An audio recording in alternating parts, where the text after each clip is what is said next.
प्रदेश की राजनीति में एक बार फिर बयानबाजी तेज हो गई है और इस बार केंद्र में है मुख्यमंत्री योगी आदित्यनाथ। योगी आदित्यनाथ ने समाजवादी पार्टी और कांग्रेस पर तीखा हमला बोलते हुए कहा कि इन दलों को राम नाम से परेशानी होती है। राम जन्मभूमि आंदोलन में जब लाठियां चलती थी राम भक्तों पर, यानी राम नाम से ही सपा को, कांग्रेस को परहेज था, उनको परहेज था।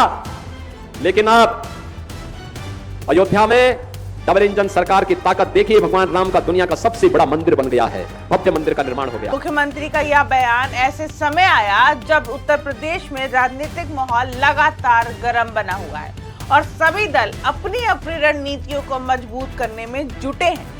एक सार्वजनिक कार्यक्रम को संबोधित करते हुए योगी आदित्यनाथ ने यह कहा कि कुछ राजनीतिक दल वर्षों से तुष्टीकरण की राजनीति करते रहे हैं और भगवान राम के नाम पर भी उन्हें आपत्ति होती है।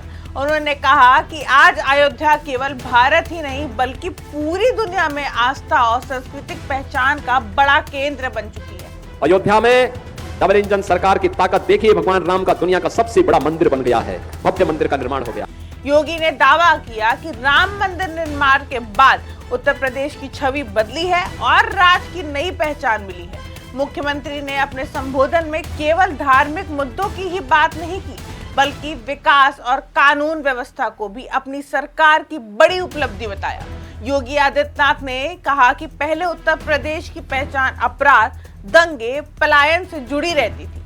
बड़ी संख्या में युवा रोजगार और बेहतर जीवन की तलाश में दूसरे राज्यों की ओर जाते थे, लेकिन जब हालात बदल चुके हैं, उन्होंने दावा किया कि उनकी सरकार ने कानून व्यवस्था में सुधार किया, निवेश को बढ़ावा दिया और उद्योगों के लिए बेहतर माहौल तैयार किया है, जिससे कारण रोजगार के अवसर बढ़े हैं और प्रदेश में पलायन लगभग रुक गया है। मुख्यमंत्री ने expressway, airport, defence corridor, film city और बड़े औद्योगिक प्रोजेक्ट का जिक्र करते हुए कहा कि आज देश और विदेश के बड़े उद्योगपति उत्तर प्रदेश में निवेश करने के लिए आगे आ रहे हैं। उन्होंने दावा किया कि निवेश के कारण लाखों युवाओं को रोजगार के अवसर मिल रहे हैं और प्रदेश आत्मनिर्भरता की दिशा में आगे बढ़ रहा है। मुख्यमंत्री ने विपक्ष पर निशाना साधते हुए कहा कि जिन दलों ने लंबे समय तक उत्तर प्रदेश पर शासन किया, उन्होंने केवल जातिवाद और तुष्टीकरण की राजनीति की, जबकि उनकी सरकार विकास और सुशासन पर काम कर रही है। योगी ने कहा कि जनता अब विकास चाहती है और प्रदेश में सकारात्मक बदलाव को महसूस कर रही है। हालांकि मुख्यमंत्री ने इन दावों पर विपक्ष ने भी तीखी प्रतिक्रिया दी है। समाजवादी पार्टी के नेताओं का कहना है कि बीजेपी सरकार असली मुद्दों से ध्यान हटाने के लिए धार्मिक और भावनात्मक बयान देती है। विपक्ष का आरोप है कि प्रदेश में बेरोजगारी अभी भी एक बड़ी समस्या है और बड़ी संख्या में युवा नौकरी की तलाश में दूसरे राज्यों का रुख कर रहे हैं। कांग्रेस नेताओं ने भी सरकार के पलायन रुकने वाले दावे पर सवाल उठाए हैं।